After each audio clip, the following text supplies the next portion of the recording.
सभी को राधे राधे। सभी का हमारे इस चैनल पर स्वागत है। आज की आप बीती एक विधवा महिला की है, जिसने अपनी हवस की आग में पूरे फैमिली को झोंक दिया, फिर भी उसके हाथ कुछ नहीं लगा और आज वह खुद को पीड़ित बता रही है।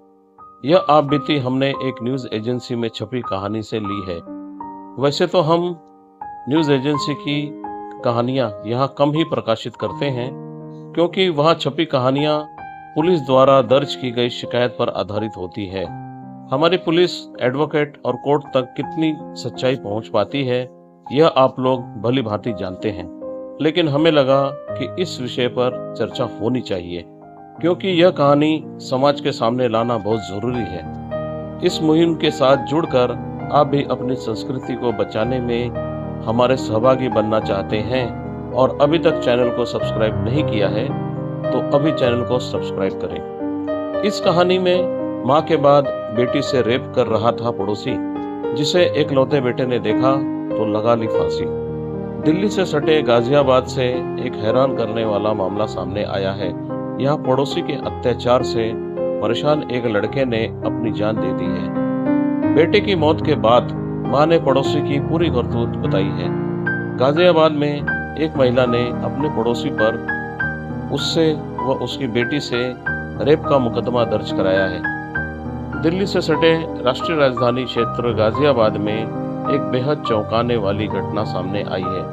पुलिस के अनुसार एक पड़ोसी ने फैमिली पर इतने जुल्म किए कि परेशान होकर फैमिली के एकलौते बेटे ने अपना जीवन समाप्त कर लिया। इसके बाद भी पड़ोसी का जुल्म खत्म नहीं हुआ। बेटे की मौत के बाद भी पड़ोसी ने उसकी 13 साल की बहन को अगवा कर लिया। उसे छोड़ने के बदले मां से घर खाली करने की डिमांड की। बहरहाल पुलिस ने मुकदमा दर्ज कर मामले की जांच शुरू कर दी है। मामला गाजियाबाद के मधुबन बापूधाम थाना क्षेत्र का है, जहां एक युवक ने पड़ोस में रहने वाली विधवा महिला के बेटे को काम सिखाने के बहाने नजदीकियां बढ़ाई। बाद में विधवा महिला को शादी का झांसा देकर अपने प्रेम जाल में फंसाया। इसके बाद पड़ोसी ने उसके साथ शारीरिक संबंध बनाए। महिला का आरोप है कि पड़ोसी अक्सर उसके घर आता था। एक दिन जब वो घर में नहीं थी तो आरोपी ने आकर उसकी 13 साल की बेटी के साथ दुष्कर्म किया। इसकी जानकारी पर जब उसने विरोध किया तो आरोपी ने जान से मारने की धमकी दी। महिला ने बताई रूह कांपने वाली दास्तान। न्यूज रिपोर्ट्स के अनुसार महिला ने पुलिस को दी तहरीर में बताया कि साल 2015 में उसके पति की मौत हो गई थी। इसके बाद वह गाजियाबाद के मधुबन बापूधाम थाना क्षेत्र के गोविंदपुरम में अपने एक बेटे और 3 बेटियों के साथ रहती थी। उसके पड़ोस में एक युवक भी रहता था।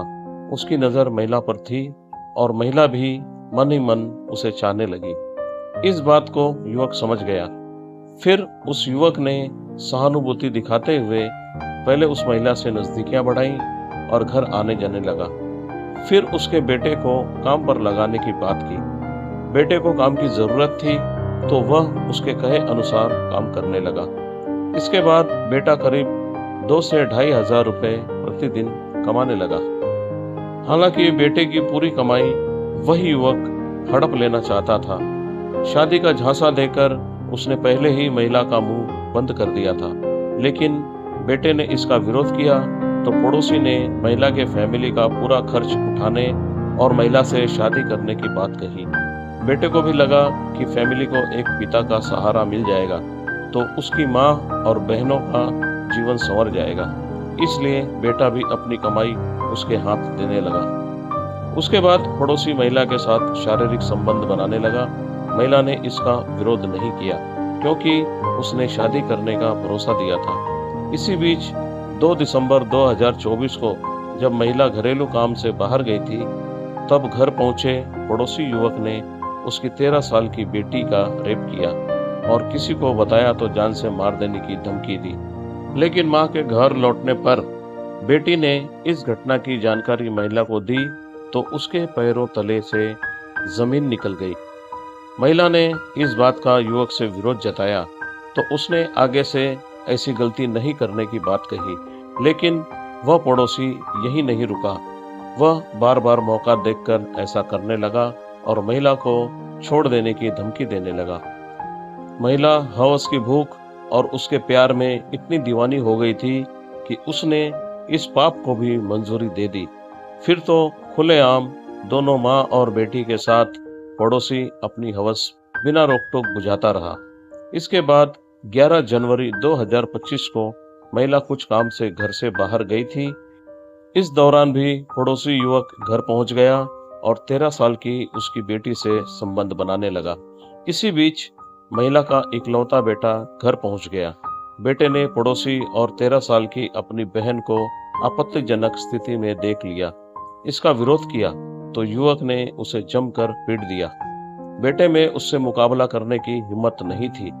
उसने अपनी माँ और बहन से कहा कि हम पुलिस के पास चलते हैं और इसकी शिकायत करते हैं, लेकिन माँ और बेटी दोनों ने बदनामी का हवाला देते हुए पुलिस में जाने से इनकार कर दिया।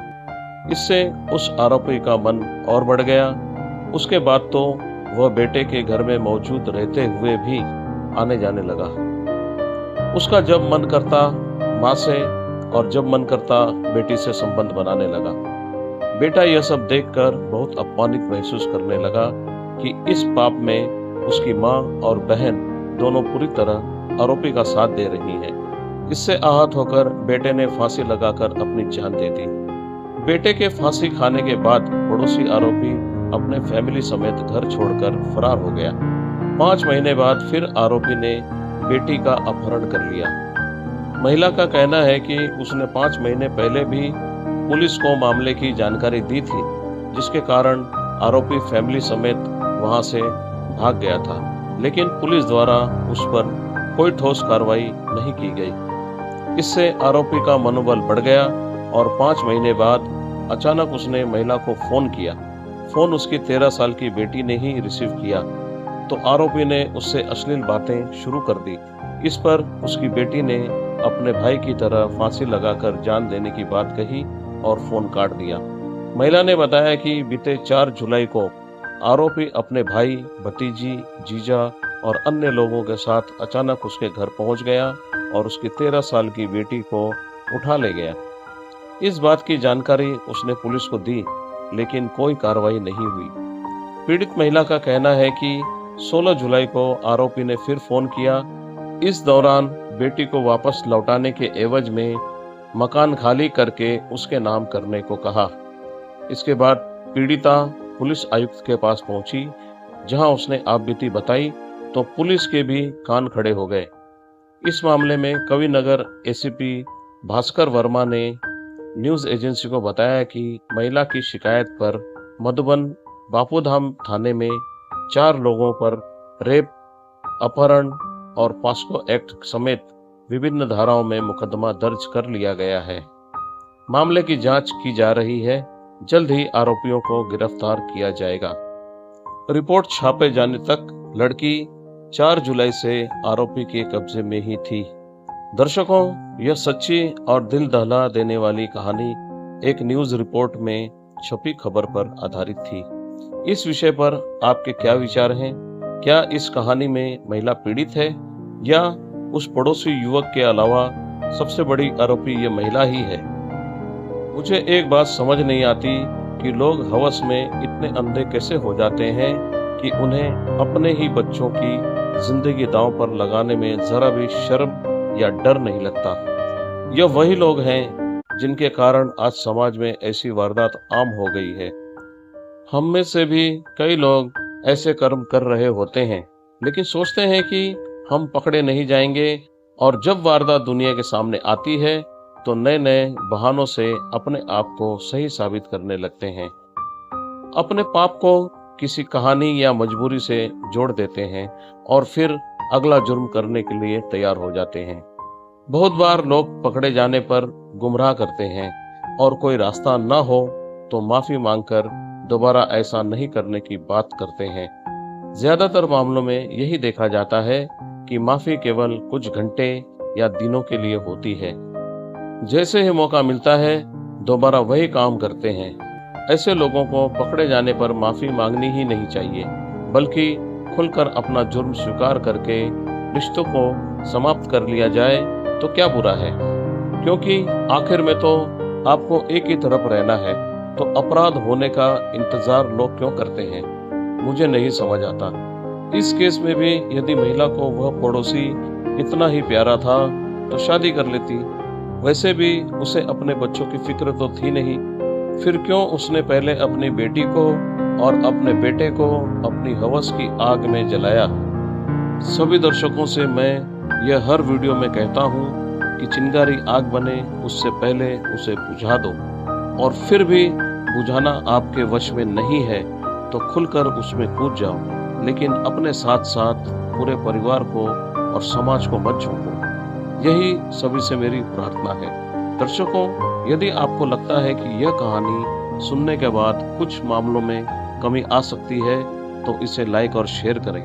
हमारे इस मुहिम के साथ जुड़कर आप भी अपनी संस्कृति को बचाने में सहभागी बनना चाहते हैं और अभी तक चैनल को सब्सक्राइब नहीं किया है तो चैनल को सब्सक्राइब करें और बेल आइकन भी प्रेस करें ताकि नई वीडियो की नोटिफिकेशन समय पर मिलती रहे। दर्शकों, आज के लिए बस इतना ही। मिलते हैं फिर एक नई वीडियो में नई कहानी और नए मुद्दे के साथ। तब तक आप खुश रहें, स्वस्थ रहें और सुरक्षित रहें। अभी तक इस मुहिम से जुड़े रहने के लिए आपका बहुत बहुत धन्यवाद। आपका दिन शुभ रहे। सभी को हमारी ओर से राधे राधे।